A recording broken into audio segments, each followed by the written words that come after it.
खुलुमबाय रायजो राजा नोंथांमोन लोगोसे आंनि बे चेनेलाव नोंथांमोन गासैखौबो बरायनानै लाग्रोनाय जाबाय। नोंथांमोननि सेराव आं मोनसे भिडिअ लानानै फैदों जेरावनोखि जोंनि हारिनिनो सासे पलिटिकेल लिडार जाय लिडारानोखि निउज मिडिया पर्टेलनि गेजेरजों फंनैसो बाथ्रा बुंनानै शेयार खालामदों जोंनि गेजेराव। बे भिडिअखौनो नोंथांमोननि सेराव आं लानानै फैबाय। लोगोसे बे लिडारा जोंनि गेजेराव माबायदि बाथ्रा फोरमायथिदों बिथांनि बुंलांनाय बाथ्राफोरखौ नोंथांमोना मोजां नायजोबखांनायनि उनावहाय आंनि बे भिडिअनि कमेन्ट बक्सआव कमेन्ट हरनो दाबाव। स्पेसियली जोंनि BTC ओनसोलनि पलिटिकेल थासारि लोगोसे जोंनि बर' हारिखौ गुबुन हारिनि मानसिफोरा गादबनो नाजानाय जा पलिटिकेल इशु जेरावनोखि गुबुन हारिया दिनैयो एसेब्लाबो बे पलिटिकेल बिथिंनि गेजेर गेजेर बिथांमोना जोंनि हारियाव दिनैनि समाव एसेब्लाबो गाज्रि गोहोम खोख्लैनो हादों रायजो राजा नोंथांमोन। जेरावनोखि दिनैनि बे स्टेजाव जोंनि हारिनि गोबां सुबुंफोरानो माखासे बायदिसिना गावबा गावनि बाथ्रा गावबा गावनि कमेन्टफोरखौ निउज मिडिया पर्टेलनि गेजेरजों फोरमायगासिनो दं, शेयार खालामगासिनो दं। जेरावनोखि बिथांमोना मानि थाखाय शेयार खालामदों बेनि गुबै आरो गुदि जाहोनानो जाहैबाय मा जे जाहाथे जोङो एसेबाबो माने सांग्रां जानानै एसेबाबो जों माने मोजां लामायाव मोजां थासारियाव जोंनि ओनसोलखौ लोगोसे जोंनि हारिखौ जों लाबोनो हायो। साननानै नाय रायजो राजा नोंथांमोन, जोंनि हारिनि गेजेरावनो जायफोर ओरैबायदि लिडार जाय लिडारफोरानोखि जोंनि गासै हारिनि बेसेनखौ गुबुन हारिनि आखायाव फाननानै बिनि बेनिफिट्सखौ गावबा गावनि पकेटाव सोनानै गावबा गावनि लाइफखौ लाक्जारि स्टाइलाव बिथांमोना दिनैनि समाव सोलिगासिनो दङ। नाय रायजो राजा नोंथांमोन, बिथांमोना गेदेर गेदेर बिल्डिं लुदों, गोजान गोजान दाब दाब जायगाफोराव बिथांमोना हा बायदों दिनैनि समाव। नाय रायजो राजा नोंथांमोन, जायफोर ननसेन्स पलिटिकेल लिडारफ्रा जोंनि हारिनि बेसेनखौ फाननानै गावबा गावनि बेनिफिट्सनि थाखाय बिथांमोना पलिटिकेल केरियाराव लामा एवस्रांगासिनो दंना रायजो राजा नोंथांमोन, बिसोरनि लामाया दिनै नङा गाबोन नङा सानसे थुंगेगोन। जेब्ला समाव बिसोरनि लामाया थुंगेगोन अब्ला समाव जों गासै रायजो राजाफ्रा बिसोरनि महर मुस्रिखौ बिसोरनि आन्दोनि गोसोम सावगारिखौ बै दिनखालि जोङो नुनो हागोन। लोगोसे बे समखौ जों गासै जोंनि हारिनि सुबुंफोरा नेनानैल' थाबाय था। जेब्ला समाव जोङो जोंनि हारिनि बेसेनखौ गुबुन हारिनो फाननानै जाग्रा जोंनि हारिनि बै लिडारफोरखौ हमनो हागोन, बै समाव जोङो बै लिडारफोरखौ माबायदि साजा होगोन रेडि जानानै था, रेडि जानानै था। बिसोरनि समा बारा गोबाव गैला, थुंगेनो थांगासिनो दङ। जेब्ला थुंगेगोन जोंनि रायजो राजानि आखायाव अब्ला जों बिसोरखौ मा खालामगोन, माबायदि साजा होगोन रायजोआसो बेखौ बिजिरगोन। सरखारखौ मानो दाखो, लोगोसे बै सरखारनि पावार गोनां सियाराव जायफोर लिडारफोरा जिरायनानै दङैना, जों रायजो राजानि मोनफा मोनफा भट थुनायनि सायावसो नोंथांमोना जिरायनो हादों। बेखायनो आं थोंजों बुङो, जेरावनोखि नोंथांमोना जों रायजो राजानि भटजों बे पावार गोनां सियाराव जिरायनो मोन्थायखौ मोन्दों, गोहोखौ मोन्दों, अब्ला नोंथांमोना जों रायजो राजानि प्रब्लेम अलखदनि समाव दुखुनि समाव नोंथांमोन बायदि लिडारफ्रा मानो जोंनि रायजो राजाफोरखौ मानो हेफाजाब होफैया? जों रायजो राजानि गांनाय उखैनाय समाव नोंथांमोना मानो गसंथाफैनानै मानो हेफाजाब होफैया? सों रायजो राजा नोंथांमोना जाय लिडारखौ नोंथांमोननि बेसेन गोसा भटखौ थुनानै देरहासार होहरदोंमोन बे लिडारखौ नोंथांमोना थांनानै थोंजोङै स्पटआवनो कुइसन सों। बयहाबो मोन्थाय दं रायजो राजा नोंथांमोन, बेखायनो गोसोआव मा सोंथि दङ नोंथाङा थोंजोङै थांनानै सोंनो हानाय मोन्थाय दङ। मानोना बैफोर लिडारफ्रा जों गासै रायजो राजानि मोनफा मोनफा भट मोननानैसो बे सियाराव जिरायनो हादों। जों नङाब्ला बिसोरबो जाय सियाराव जिरायनानै दं बे सियाराव बिसोरहा खेमता गैया, गोहो गैया, जोंनि जुदि भट मोनाब्ला। बेखौ गोसोआव लाखिगा रायजो राजा नोंथांमोन। जाय लिडारा जों रायजो राजानि भट मोननानै जाय सियाराव जिरायनानै थाहैदों, नाथाय जेब्ला जों रायजो राजानि प्रब्लेम जायो, रायजो राजाया नांगौ जानानै फैयो, जेरावनोखि रायजो राजाया गावबा गावनि प्रब्लेमखौ फोरमायनो थाखाय बा माबा मोनसे अनसुंथाइ मोननो थाखाय बै लिडारनि खाथियावनो नेथाब नेथाब हरनिलाय साननिलाय सानफा थोलो नेबाबो बै लिडारखौ लोगो मोना। दिनै थांबाथाय गाबोन फैदो, गाबोन थांबाथाय समफोरै फैदो, बेफोरबायदि ओरैबायदि अयथासार खालामो रायजो राजाखौ, जेरावनोखि रायजो राजानि भट थुनानैसो बे मानसिया बे सियाराव जिरायनो खाबु मोन्दों। नाय अब्ला रायजो राजा नोंथांमोन, अब्ला जोंनिफ्राय भट लांखांनायनि उनावबो जों रायजो राजानि जुदि प्रब्लेमखौ जुदि बिथांमोना जुदि खोनासङाब्ला, जों रायजो राजानि प्रब्लेमनि समाव जुदि बेबायदि लिडारा जुदि जोंखौ हेफाजाब होआब्ला, अब्ला बेफोरबायदि ननसेन्स लिडारखौ जों रायजो राजानो दिनैनि समाव मानो? बेखायनो मोनसे बाथ्रा बुंबावगोन आं रायजो राजा नोंथांमोन, जोंनि प्रब्लेमखौ जोङो जाय लिडारखौ जों देरहासार हरदों बेनो जों खनसेल' फोरमायहर। जेरावनोखि बे लिडारा जोंनि प्रब्लेमखौ खोनानानै नुखानानै बा मिथिखानानैबो जोंनि सेरावसो बियो ल' खारबोनानै जोंनाव सोंदाव फैनांगोन मा जादों माबोरै जादों जों बेखौ माबोरै सल्भ खालामबा बोरै जागोन बिनि थाखाय जों माबायदि राहा लामा लानांगोन बेफोरबायदि बाथ्राखौ बे लिडारा जों रायजो राजानि खाथियाव फैनानैसो सावरायफैनांगोन जेरावनोखि जोंनि भट लानानै जायफोर मानसिफ्रा दिनै लिडार जानो हादों जोंनि प्रब्लेमखौ बैफोर लिडारफोरखौ जोङो होसोथाब नेथाब जमथाब एसेबां खस्थ' खालामनानै बिसोरखौ नेथाबबाय थानानै जोंहा जेबो दरखार गैया जेबो गोनांथि गैया जोंनि प्रब्लेमखौ बिसोरो जोंनावसो फैना सोंफैनांगोन बेबायदि रुल आरो बेबायदि सिस्टेमखौ जों रायजो राजाफोरा दिनैनि समाव जों गोख्रों जोङो खालामनो नाजानांगोन नंगौना नङा रायजो राजा नोंथांमोन ओरैबायदि लासिंसिं खालामग्रा लिडार दं जाय लिडारानोखि रायजो राजानि भटजों बे सियाराव जिरायनानै दङ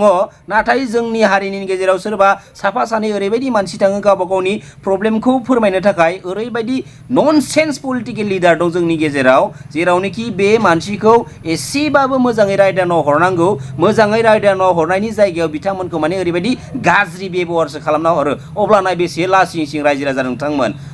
बेफोरबायदि लिडारखौ जोंनो नांगौ नामा जोंनो नाङा बेखायनो रायजो राजा नोंथांमोन जोंहा पलिटिकेल प्लेटफर्मनि गेजेरजोंनो जोंनि हारिनि जाखिनि प्रब्लेम इस्युफोर दं जोंनि हारिनि जाखिनि मोननांगौ मोन्थायफोर दं बे पलिटिकेल प्लेटफर्मनि गेजेरजोंनो जोङो फैबाय थानाय समफोराव मोजां लिडारफोरखौ जोङो सापर्ट होनानै सायख'नानै जाहाथे जोंनि इयुन जेनेरेशनाबो फैबाय थानाय समफोराव जोङो मोजां लामाजों दावगालांनो हायो लोगोसे बे पलिटिकेल प्लेटफर्मनि गेजेरजोंनो जोंनि हारिखौ जोङो बुहुमाव ओरैबायदि मोनसे स्टेजाव गोजौ थाखोआव जों लानानै थांनो हायो बेफोरबायदि लामाखौ लानानै जोङो आगान सुरनांगोन बेफोरबायदि लामायाव जों जुदि आगान सुरनांगौब्ला जोंनो मानि गोनांथि रायजो राजा नोंथांमोन जोंनो सासे मोजां पलिटिशियाननि गोनांथि सासे मोजां पलिटिकेल लिडारनि गोनांथि अब्लासो जोङो बे मोजां लामायाव मोजां आगान होनानै जोंनि गासै गाज्रि थासारि लोगोसे गुबुंले जाबाय थानाय पलिटिकेल गाज्रि थासारि बैफोर थासारिखौ जोङो बे पलिटिकेल प्लेटफर्मनि गेजेरजोंनो जोङो सुस्रांनो हागोन नाथाय सुस्रांनो हागोन जोङो सासे जोङो मोजां पलिटिकेल लिडार जोङो जेब्ला जोङो आरजिनो हागोन सोरजिनो हागोन अब्लासो जोङो बेफोरबायदि गासै इस्यु प्रब्लेमनिफ्राय जोङो जोंनि हारिया बारग'नो हागोन बेखायनो जोङो ओरैबायदि लिडारखौ सायख' जाय लिडारानोखि जोंनि गासै रायजो राजाफोरनि दुखु खैफोदनि समाव जों गसंथानानै बाथ्रा बुंनो हायो जोंनि हारिनि दुखु खैफोदनि समाव जों गंसे गनावनो हमथानानै जोंजों आगान सुरफाग्रा बेफोरबायदि लिडारखौसो जोंनो दिनैनि समाव जोंनो गासै बर' रायजो राजानो नांगौ नंगौना ना रायजो राजा नोंथांमोन सोरबा लिडारनि गोदै बुंफ्लानाय बाथ्रायाव नोंथाङा नोंथांनि बेसेनखौ ओइलाम दा खालाम जै बर' बिमानि जै बर' हारिनि खुलुमबाय हाग्रामा महिलारि सारानो जोंहा फिन बिटिसिनि चिफ जागोन आरो बेखौ रोखा आरो बेजों लोगोसे सार ससियेल मिडियायाव जों गोबां नुनो मोन्दों फैगोन बिटिसि इलेक्सनावहायो दा इपिपिएल आरो बिपिएफखौहायो मोनसे एलायन्सआव थानो थाखाय बा बेबायदि मोनसे खोथा सोलिबाय थादों बेनि बेलायाव मा बुंनो सार आंबो ससियेल मिडियायाव नुदों जे इउपिपिएल आरो बिपिएफ बे मोननै राजनिति हान्जानि गेजेराव मोनसे एलायन्स जागोन होननानै जों खोनानो मोन्दों बेखौ जोंनि गोजौ थाखोनि जायफोर दैदेनगिरि बिथांमोनासो स्पष्ट बुंनो हागोन जों आसा खालायदों पजिटिभ लाइन बा नेगेटिभ लाइन बे मोननैयाव थायो आं बेहाय बारा बुंनो थाङाखै मानोना जोङो जाय जि हाबाफारियाव लानानै जि दायथ' मोन्दों बेखौ मावगोन हयथ' जोंनि सेन्ट्रेल कमिटिनि दैदेनगिरिफ्रा स्पष्ट मोनथिगोन बिथांमोना जेब्ला खामानिया मावफुंजायो बा रायलाय बिथांमोना जोंनो स्पष्ट बुंब्लासो जों मिथिगोन ओंखायनो आं बिनि सायाव बारा नोजोर बोआखै जोंहा 2025आव जोंहा बिटिसिआव बिपिएफआ हारसिंनो सोरखार दानांगौ जों बे नोजोरजोंसो खामानि मावबाय थादों ओंखायनो दिनै माखासे ससियेल मिडियानि गेजेरजों बुंदों जे गोबां धरनाव गोबां बाथ्रा ओंखारदों जे बिपिएफ आरो इउपिपिएलआ ज' जासिगोन गोरोबलायसिगोन बे बाथ्राफोरखौ गोबां मानसिफ्रा बुंनो नागिरदों माने मोनसे राजनिति हान्जा हिसाबै जों बयजोंबो रायलायनो हायो सोरबा माने कंग्रेसजोंबो रायलायनो हागोन सोरबा बिजेपिजोंबो रायलायनो हागोन सोरबा इउपिपिएलजों रायलायनो हागोन एजिपिजों रायलायनो हागोन रायलायनायाथ' गिदिर खोथा नङा जिथु राजनिति हान्जा जों जिथु हारसिं गेलेबा जोंहा लाब जागोन ना सोरजोंबा लोगोआव जों ज' इलेक्सन गेलेबा जोंहा लाब जागोन जोंनि नोजोरा जाहैबाय जोंहा बिटिसिआव 2025आव जोंहा मानगोनां हाग्रामा महिलारि सार्कल बिटिसिआव सिट बानायनांगौ बे नोजोरजों जों खामानि मावदों ओंखायनो जिथु एलायन्सनि खोथाया गोजौ थाखोनि दैदेनगिरिफ्रा जेब्ला जोंनो फोरमायगोन जों अब्ला मोनथिगोन ओंखायनो जों बाथ्राखौ मोनथिया असिया जों गेजेराव बारस'नानै खोथा बुंनाया थिग जानाय नङा ओंखायनो नोंथांमोना जिथु आंनि गेजेराव मोनसे कुइसन लाबोदों जे एलायन्सनि खोथा बेखौ गोजौआवसो मिथिगोन आं बिनि सायाव बारा बाथ्रा बुंनो सानाखै आरो सार बेजों लोगोसे थांनाय BTC जिखिनि इलेक्सन MLA इलेक्सन जादोंमोन बेवहाय गोबां बेबायदिनो BJPनि थाखाय भट राजनिति मोनसे हान्जाया गावबा गाव माने हान्जानि माने थांखि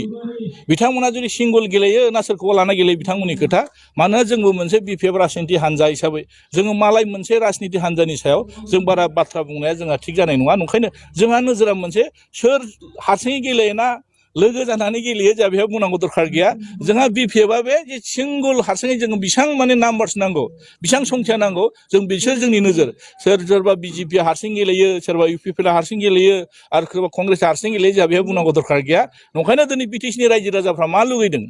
BTCनि रायजो राजाफ्रा मा बुंदों जोंहा बेहायसो नोजोर ओंखायनो दिनै आसा खालामदों जे BTCनि रायजो राजाफ्रा दा बर्थमान जिथु बाथ्राफ्रा खुगाजों खुगा बेरखांलायबाय थादों आरो नुदों जे BPFखौ दाबो रायजो राजाफ्रा गाराखै मानो होनना बुङोब्ला इलेक्सननि रिजाल्टआनो फोरमान खालायो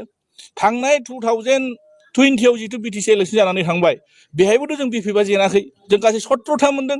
रायजो राजाफ्रा जोंनो बांसिन सापर्ट होदों नाथाय बेखौ माखासे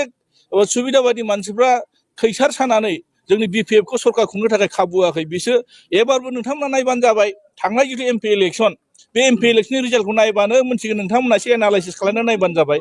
बिथांमोना मोननैजों लोगो नांनानै बेसेबां भट मोनदों BPFआ सिंगल हारसिङैनो BTC समस्ति हिसाबै जुदि नायनो थाङोब्ला बेहाय बांसिन BPFआनो दिनैनि थारिखआव 40टा समस्तियाव बेसेबां मोनदों नोंथांमोना रोखा जाबानो जाबाय थांनाय बारनि जिथु MP इलेक्सननि जिथु रिजाल्ट BTC समस्ति हिसाबै जुदि जों नायनो थाङोब्ला मथा मथि BPFआ सरकार दानो हानाय पजिसनाव दाबो दङ बेखौ जों रोखा बुंनो हायो आरो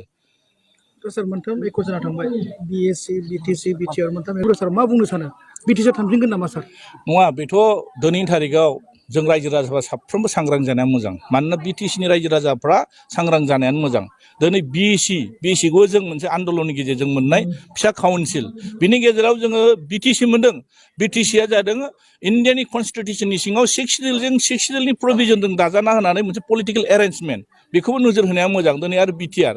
नोजोर होनानै अबे मोनथाम एकर्ड जानानै थांबाय दा मोनथाम एकर्डआवबो बर' रायजो राजाफ्रा आरो BTCआव थानाय गुबुन हारिफ्राबो गोबां बेहाय माने जिउ बावनो गोनां जादों गोबां खस्थ' मोनदों दा थैनि गेजेरजों मोननाय बे सोरजिजानाय काउन्सिलखौ जों दिनै मानो थांनो होनो ओंखायनो रायजो राजाफ्रा बिसार खालामबानो जाबाय दिनै जि मोनसे ससियेल मिडियाआव नुनो मोनदों जे BTCनि माखासे खेमथाफ्रा दिनै गावनि आखाइनिफ्राय गलांदों नंगौ बे सैथो बाथ्रा जों बेखौ रावबो डिनाय खालामनो हाया मानोना दिनै प्रमद बर' बिथाङा जिबायदि खेमथा लानानै दिनै BTCखौ सालायनांगौमोन बेयो बिथाङा सालायनो हायाखै गावनो मोनखानाय जिथु डिपार्टमेन्टफोर गावनो होखानाय खेमथा बे खेमथाखौ सोरनिबा थ्रुयै दिनै BTCखौ सालायनायखौ जों नुनो मोनदों ओंखायनो दिनै रायजो राजाफ्रा सांग्रां रायजो राजाफ्रा बिनि सायाव बिसार खालामनांगोन दिनै हाग्रामा महिलारि दाङ'रिया बा हाग्रामा महिलारि बिथाङा दिनै जों नुनो मोनदों मानगोनां हाग्रामा महिलारिनि दैदेननायाव 17 बोसोर जिबायदि धरनाव BTCखौ रोमै गोमै दिनै BTCखौ सालायनानै BTCआव थानाय गासै हारि माहारि गासै राव हारिफोरखौ लानानै जिबायदि मोनसे डेभेलपनि लाइनजों लांदों गोबां धरननि खामानि मावनो हादों सोलोंथाइयावनो बुं माने साइस्थ'नि बिथिङावनो बुं माने दिनै गोबां धरनाव उन्नति जानो मोनो बेखौ रायजो राजाफ्रा बावाखै नङा